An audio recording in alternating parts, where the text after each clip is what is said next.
working out. Don't sit there and just, it's okay, I'm not sure, I'm fine with taking second place. You should never be okay with being told that it's okay to lose. Yeah. You should always have some fight in you saying, fuck, this is not okay. Yeah. I'm going to get up.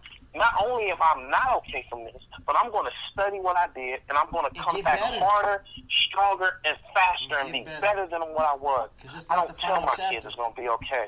I tell them, you didn't lose, son. You learning. We don't lose. There is winning and learning. Yeah. Big difference. Either win or you learn. Yeah. You don't lose. The only time you lose is when you quit and you don't do it no more. That's losing.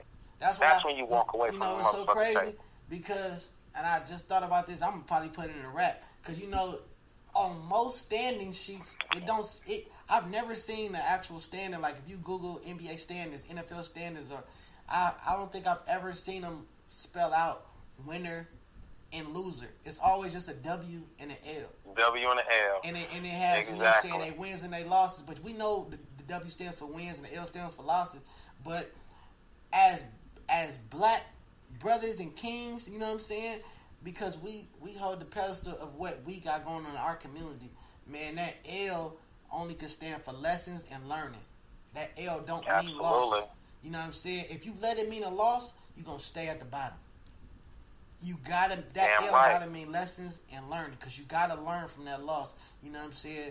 And you gotta learn. You know what I'm saying? It gotta be a lesson. You know what I'm saying? It's a lesson learned. You know what I'm saying? And if we embed that into our homes, our daughters and our sons, they'll understand that I gotta learn from this, and this is a lesson. I have to get past this, because we also they're gonna exceed us. They are. They're gonna be better than us. And it's like we got to position our kids in situations that we know they're capable of getting the W. You know what I'm saying? Because and that's another thing a lot of people do. A lot of people put their kids in situations that they're never going to succeed in. You know what I'm saying? You got to learn your children. You got to learn what they're good at. You know what I'm saying? Your son team made it to the playoffs. That means they had a great season. That means they're capable. Exactly. You know what I'm saying? They're capable of fighting for that number one spot. So, yeah, you can't be happy with that because you had a great season. You wouldn't even been where you at without doing what you did all season to get to the playoffs. And then you did good in the playoffs to get to the finals. So, you for sure not supposed to sit up here and take that L like it's okay. Because you're good enough. You're good enough. But you got to figure out the little small things that went wrong on this day. So when you come next year, you're gonna be a little older. You're gonna be a little stronger. You're gonna be a little bit better. And you take that to your advantage. You know what I'm saying?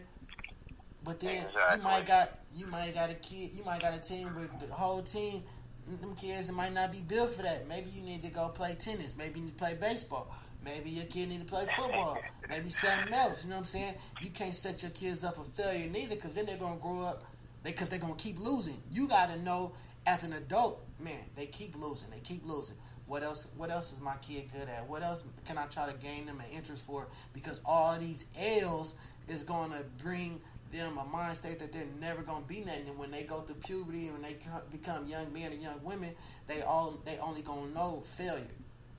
See, your son know. Absolutely. Your son know victory because they won all year. He knows. So he was lost and confused. He was sad because he was like, I don't know this feeling. Because he's a winner. He don't know the feeling to lose. It was a whole new feeling to him.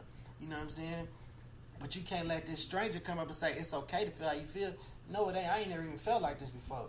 This new to me. It might be common to you to be a loser, but this new to me. You know what I'm saying? I don't want to never feel this again. You know what I'm saying? You probably losing everything, sir. No disrespect, you know what I'm saying? Because I know your kids, you know what I'm saying, got manners, you know what I'm saying? No disrespect to you, sir. You probably been losing your whole life, but when you start off talking about no disrespect, you being disrespectful. You being disrespectful. Anybody, when you start off with that, hey, no disrespect, be prepared for some disrespectful shit. Man, you know what's a great lesson, man? And, I'm in the comic books, that's going to be another one. But just a side note where I throw into one of the greatest lines you could tell somebody, man. And it came from a comic book, but it was a real statement. Yeah. And when Father when Bruce Wayne's father stood over him, and he asked him the great question, son, what do you do when you fall down? And he looked up at him, and with a confused state, his father stared back and replied, you get back up. Exactly. End of it. There is no, oh, I'm down here, what do I do? Yeah. Get up. That's it. Dad, I've been hit. What do I... Get up. Get up. Oh, man, we lost the playoff game. Get up. Get up. Exactly. It's over now.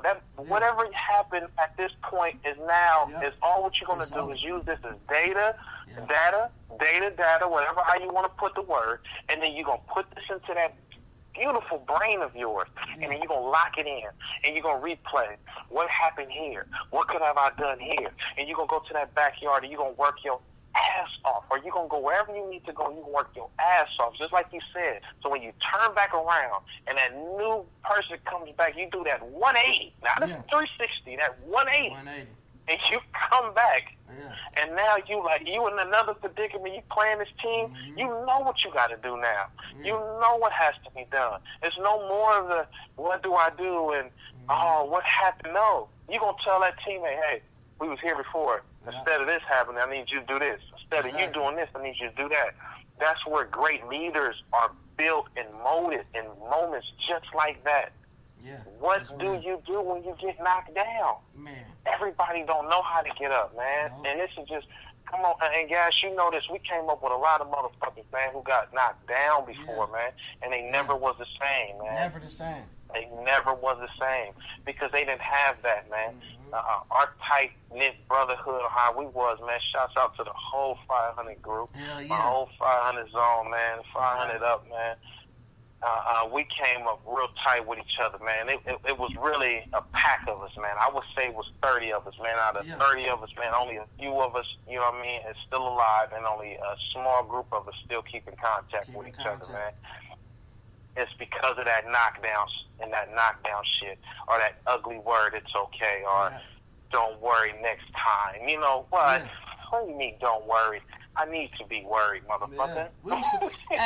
We been some competitive motherfuckers since little kids, man. Them basketball games in the middle of street football games, man, we have been serious, man. Even if it wasn't something that we did on a serious level, man, when we did it, man, it was always competitive. To the video games, to the actually out there playing something, doing something. Man, them 500 boys, we was serious about whatever we was doing, man. If we was doing it, man, we was serious, man. And that wasn't something that just like was pushed on us by parents. That was just something we naturally had. It was just something in the culture, in the environment of who we was and where we came from, man. That was just something. It was our environment, guys. It was our environment. It was where we was at. We had no choice, man. If you was weak, nigga was gonna clown you. Fight or flight, man. We was playing every sport, like, I don't know why niggas didn't really like push. I mean, we wasn't really tripping on college straight out at that age. We wasn't tripping on. Nah. You know what I'm saying? We wasn't tripping on like. Not at all. Man, like everybody could have been something. Like I wasn't dope at basketball, but it's just the fact playing with y'all niggas you know what I'm saying? When I get on the court, man, niggas gonna be like, bro, get your weak ass off the court. You know what I'm saying? So, you know what I'm saying? Either I'm gonna be standing on the side. Hold on, don't knock yourself down, because I'm here to tell y'all, man, this motherfucker was the first, and I'm talking from where I came from. Yeah. It was the first Randall Cunningham I seen up close. Oh, man. This motherfucker got an arm on him, y'all. Don't let this nigga fool you. I was the first motherfucker I seen, true story, throw the ball 50 yards, man. Don't play with this motherfucker. To the next. Hey, man, from Fairfax all the way down, what was that, Cole? Or that was trash? Man, that was trash right there. Nigga, you threw that motherfucker from we threw that motherfucker from Fairfax all the way down there thinking the motherfucker the B-Love house. You understand? It was real. And I was always been little. Nigga was never buff. That shit was just natural. Nigga wasn't never no small nigga. I always been one of the littlest niggas. You know what I'm saying? We hated your ass being a quarterback because, you know, motherfuckers didn't want to catch that ball. We had to come with groups and shit. Like, who gonna catch this pass from gas, man? He gonna throw this motherfucker. He gonna throw it with the boiler room behind him. You understand me? He gonna throw it with the power and just the whole God in him. Now just think if if you know somebody like, man, make sure that nigga grade stay at least decent, man. That nigga, he could go somewhere with that. You know what I'm saying? But it was y'all though. That was so dope. You know what I'm saying? About the 50s, man. The 500, man, we was like our own role models. We was our own motivators. Like we we pushed each other. Like we believed in each other so much. It was like it was something crazy. I don't see that in no other hoods, man. Like you said, a lot of us done died. A lot of us, you know what I'm saying, niggas ain't around no more. You know what I'm saying? But I've just seen, just growing up and just watching other people's stories, man. Like niggas don't support. Niggas don't stay in touch. Niggas don't got that passion and love like how we had in they hoods all around, especially in California. You know what I'm saying? Like niggas don't really come up like that, man. You know what I'm saying? Like nah, it's different. Nah, and if they did, it was that ugly bug of the what if that led to hate, that led to jealousy, which the number one ugly number one thing in black communities is the big F word, and that's fear. Yeah. Fear kills a lot of dreams, kills a lot of hope, because instead of a motherfucker boosting somebody up, they're afraid that when they go, that they don't know what they're going to do when they go. Instead of being that way, why don't you push the motherfucker to become great? If he takes off and he don't remember who you was, it does not matter at the end of the day. You should be happy for that man or that woman becoming great. Like, I know them at the end of it. Because you know true friends is going to know you. Exactly. I wish your ass would have became that quarterback, because you know we could.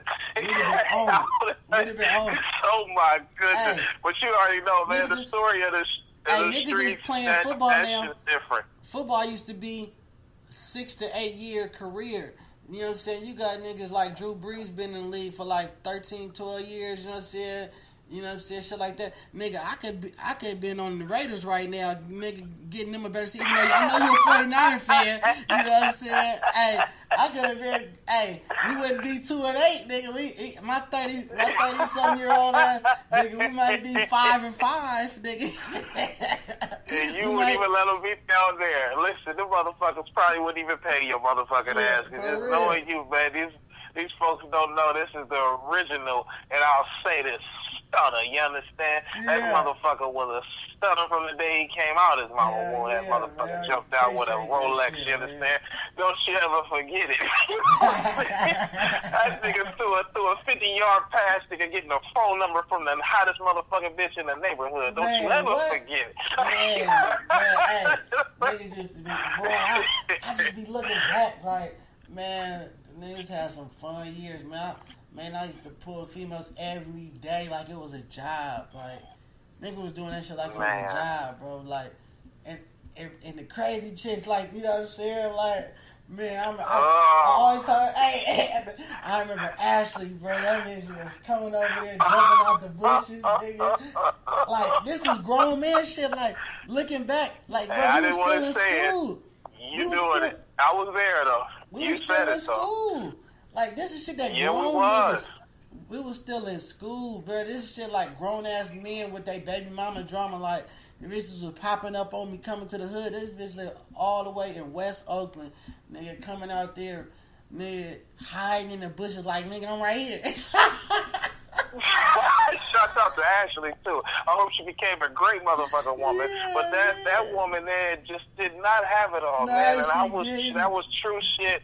We was in the hood on that one, man. You know, I'm gonna let you tell that story, because you know that was on you. But it was something insane. I for sure was there. The bitch jumped out the bushes. Go ahead, man. That was flat out insane. I was looking for her because she said she was finna come. We was finna go kick it. We supposed to go to the movies or something. And then I didn't answer the phone or something because I think I had stayed at school late that day, or I was kicking it with y'all. And then she was talking all this shit like, I don't care, I don't want to come. Whoop, you probably with another bitch. You probably with some female. I'm like, man, I'm on the block. You know what I'm saying? I ain't with nobody. I'm with my cousin, man. Whoop. She like, it's cool. I ain't fucking with you no more. It's cool. I ain't worried. You faked on me, blah, blah, blah. You know what I'm saying? It's cool. And then she kept calling the phone. Remember, kept calling and hanging up. And we laughed. And we was just, we was just chilling. We was just walking around like, I'm like, man, she ain't going, bro. We just gonna kick it. Like we was like, what we should. And that was the same night. Remember, I took that Belvedere from Moms. You feel me? Remember, Moms had the vodka, man. We had the vodka in the fucking bottles. Yeah, man. yeah. That was when we was doing it.